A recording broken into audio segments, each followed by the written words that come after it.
Well, hello, hello, hello, hello, hello. What's going on? What's going on? What's happening, peeps? What's happening? What's going on? This is Carlton Lewis, aka Mellow Melanin, aka Mega Businessman, coming to you live and direct from just outside of Atlanta, Georgia. And I appreciate you guys hanging there with me for until the technical difficulties got worked out. If you can hear me and or see me, put a one in the chat and we are going to go ahead and get cracking on this call.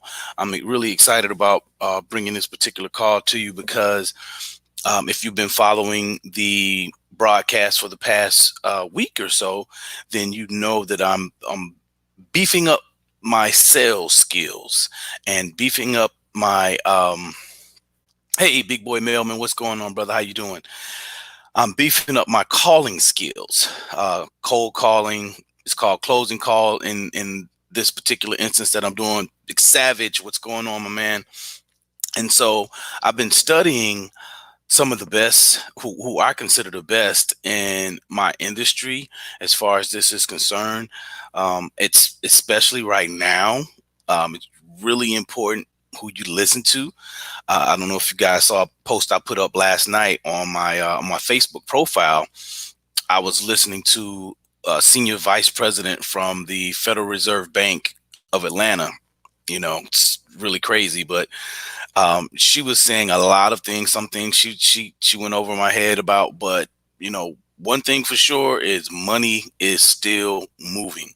So in this particular time, as you see in a lot of commercials in these times of uncertainty, you really got to be careful who you listen to. And so today, I'm bringing to you a lesson that I learned from Grant Cardone. Um, he has his Cardone University free. You can get access to it free for 30 days. And, Grant is probably, in my opinion, one of the best sales trainers there is. Um, I, you know, I've come across a lot of people, and I think this dude is awesome. I mean, his tenacity is ridiculous, and I know a lot of people don't like Grant, but that doesn't matter. So today we're going to talk about something that I heard him say. He was doing he had a video in his training library on in the cold call section. It's called Mastering the Cold Call, and one of the videos was titled Outbound Cold Call. And inside of that video, there were 10 indicators of a good cold call. And I had to watch this one maybe like three times when I first saw it. And I watched it again today just to make sure I got these tips down, because there were some things that I know that I wasn't personally doing. And if you're watching this, there are some things you probably are not doing, just some indicators. Um, most businesses have performance indicators, and here are some performance indicators of a good call, right? So I hope you got pen and paper to jot this information down. It's very good. Like I said, Grant's got his university open for 30 days, give you a 30-day trial of it. And then from then on, it's like $97. So to me, this information is really priceless, because, knowing how to master the phone will earn you a lot of money. Seriously. All right. So, because most people are afraid of the phone, most people are afraid of confrontation. So I won't get into all of that, but let's go over these 10 indicators, right? And of course, you guys see me looking over to the side. I got my tablet here, and one thing he said, and this is not one of the indicators, but this is a mindset. He said, when you're calling these people, be prepared for them to be annoyed or hostile. When you're cold calling somebody, think about when you're calling somebody, you're interrupting something that they're doing. If you just call them out of the blue, many times they're not expecting your call. Sometimes they are, but many times they aren't. They could be doing something with their kids, something to do with their family. They could be doing anything, so they could be at their business, whatever. It depends on who your target market is, and who you're calling, right? And so the first thing he says is to be honest, be transparent, and be straightforward. You know, don't beat around the bush with the people when you're calling them on the phone. You know why you're calling, and so you want to be straightforward with people. Introduce yourself. You know, introduce. Say hi. My name is Carlton, and such and such and such is whatever your script is, because you should have a script if you're going to be doing this, right? So he says, be honest, be transparent, be straightforward, right? Just be clear about what you're doing. Don't call somebody and tell them, well, I'm not trying to sell you anything. You know, you are, in my case, I'm selling myself. Even though I'm looking to buy houses, looking to buy someone's house, and I'm calling them about buying their house, I still have to sell myself and have to be sold on myself, before I can, transfer that energy to them. So I'm going to be honest with the person. I'm going to be transparent, and I'm going to be straightforward. Number two, and this was a flip because, you know, I have a network marketing background. And I even heard Stephen Covey say this in his book, The 7 Habits of Highly Effective People. He says, and Grant flips this around, because I've always heard this to, be interested in the other person, or seek first to understand, then to be understood. I think that's still great, when you're just dealing with personal, relationships, whatever. I do believe that. But Grant says you should be interesting first and then interested. And the reason why he's saying this is you got to get these people's attention, you know, and you got only so much time to get their attention. So you have to be interesting. What you say, like in the first few seconds, is your hook. It has to hook these people into wanting to stay on the phone with you. All right. So you need to be interesting first, and then be interested. Okay. So you need to do that fast and get it done fast. And then you're interested in what some of the other things we're going to talk about is, like, solving their problems, finding out what's going on with them. Why do they want your product or service, or why are they needing to have their problem solved at this time? All right. So number three, you must believe, and this was a big one for me. This is a really, really big one for me. And he said, you must believe you could make a sale on every call. And in my situation, you must believe you could buy a house on every call. And that is a total mind shift. I never thought like that. Even when I was just doing regular like online prospecting or whatever, back in the day, or doing you know, my attraction marketing stuff, where I'm just, sending out invites. I never had the belief that I could make a sale on every call. Okay, on every contact, every time I make a contact. I just would do it. I was just kind of routinely doing it, not having that belief that I could actually make a sale, or in this case, I could actually buy the house. I'm just going through the motions like a machine. Boom, boom, boom, boom, boom, boom, boom, boom. I'm not thinking about what my mindset needs to be in relation to getting what I want accomplished, which my end goal, getting my end goal accomplished, which my end goal is to buy a house. I didn't think about that. I would just filter people out, and I know when I talked to you guys, I think I talked to you guys yesterday about SW, SW, SW, SW. Some will, some won't. So what? Someone's waiting, and I used to just think like that. Well, you either in, you're out, and and that's still true.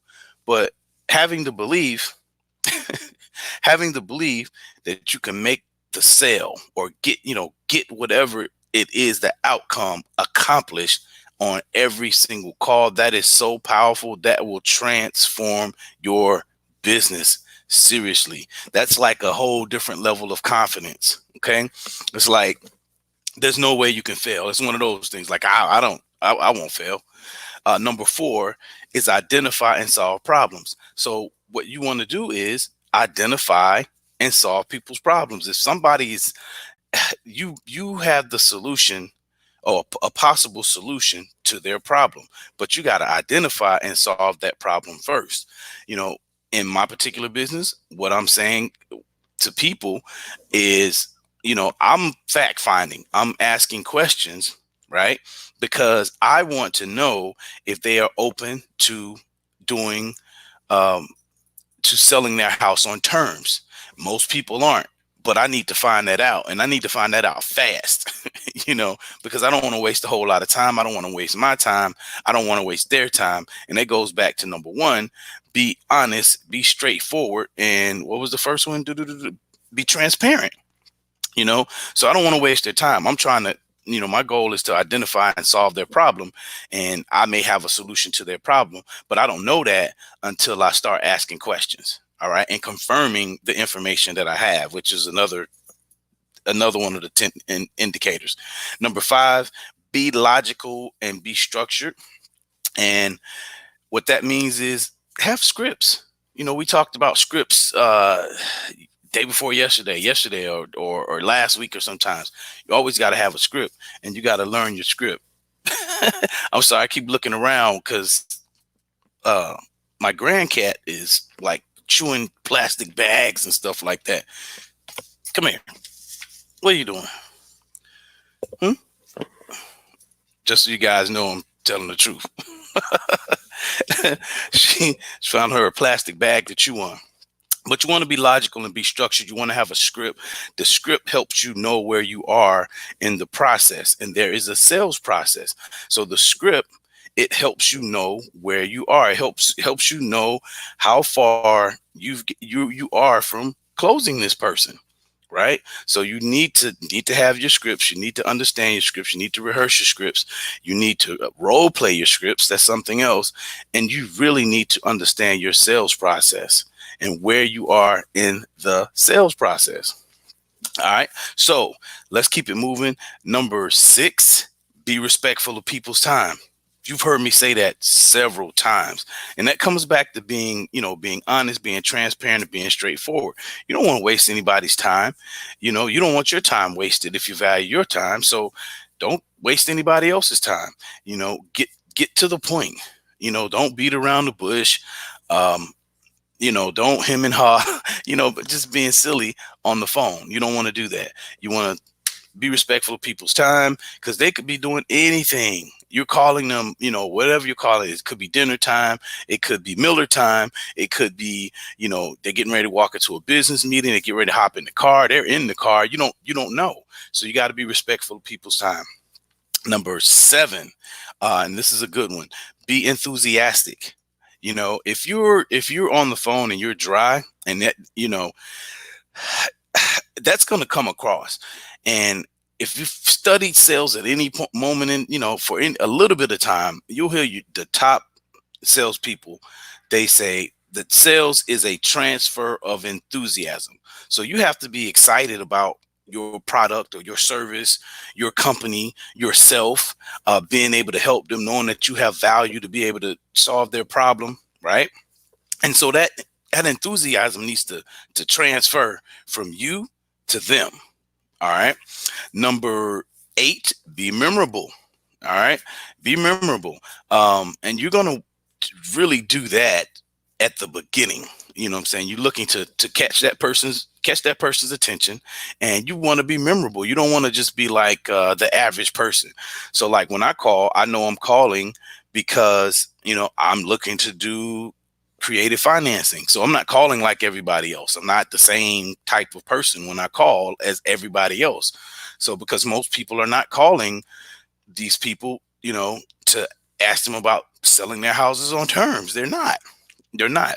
Most people are like some real estate agent, probably trying to list the house, or just some, tire kicker. Somebody just maybe just wants to come by and just look at the house. No, I'm not. I'm different. All right. And you want to actually separate yourself from everybody else as well. Number nine: you gotta want to be entertaining. And I'm not saying get on the phone and be silly, but you want to have an upbeat conversation if you can. You don't want it to be drab or dull. That's piggybacks right along with being memorable. You want to have a conversation that's you know that you can remember. Like some conversations I actually remember, because we're talking, and I'm taking notes, and somebody may say, well, hey, where are you from? They may get you off the script a little bit, and you got to know how to flow with that. You got to know how to flow with that. One guy I talked to, he was from Atlanta, which is weird because most people in Atlanta are not from Atlanta.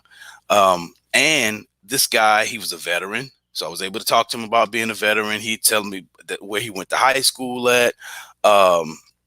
He told me about, which is interesting because he went to the same high school that my father went to, which was crazy. It's crazy, but not at the same time. And so we talked about, I was like, yeah, that school is not even there anymore, man. It's crazy. They've torn it down and they've changed the school into something else. So we had this conversation. So we were building rapport. So it made for a memorable conversation.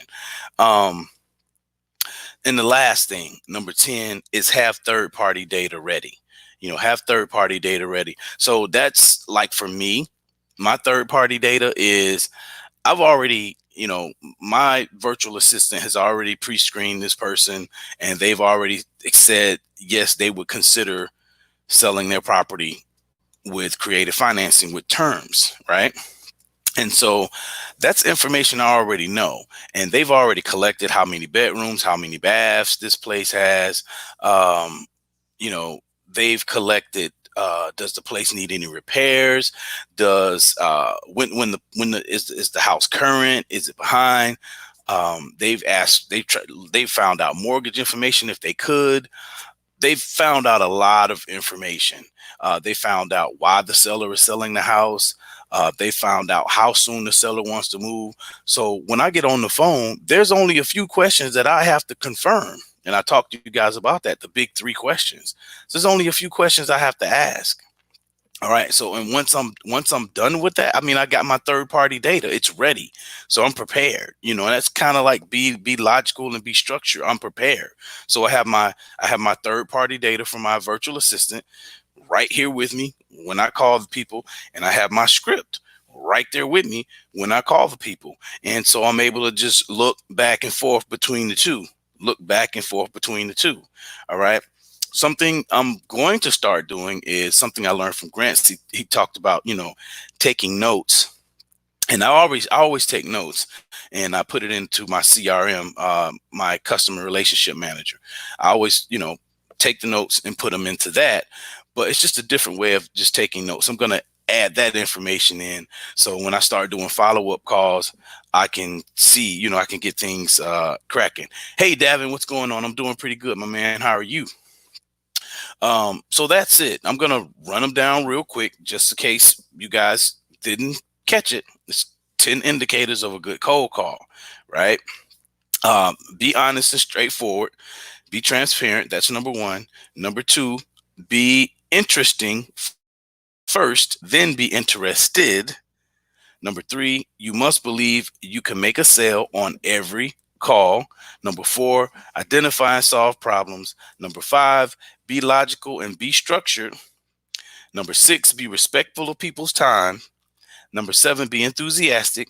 Number 8, be memorable. Number 9, be entertaining. And number 10, have third-party data ready. All right. So I hope you guys got some value out of this. If you have some questions, go ahead and put them in the chat. I'm going to go back and look through the questions later on. I'm not 100% sure what the topic is going to be tomorrow, but I'm really getting some really good stuff from Grant. So I'll probably be sharing the stuff I'm getting with Grant, from Grant with you guys. And I may get off into some mindset. I'm not 100% sure, but I'm definitely, my goal is to give you value. And like I said, the things that I teach, as I'm teaching this, I'm learning it. This, you must believe you can make a sale on every call. That is gold to me. It may seem simple, but that is gold. That is gold. So, like I said, I hope you guys got some value out of this video. If you did, please like, comment, share, subscribe. If you're watching on YouTube, and I'll see you guys tomorrow at 9 a.m. Peace. This has been Carlton Lewis signing off.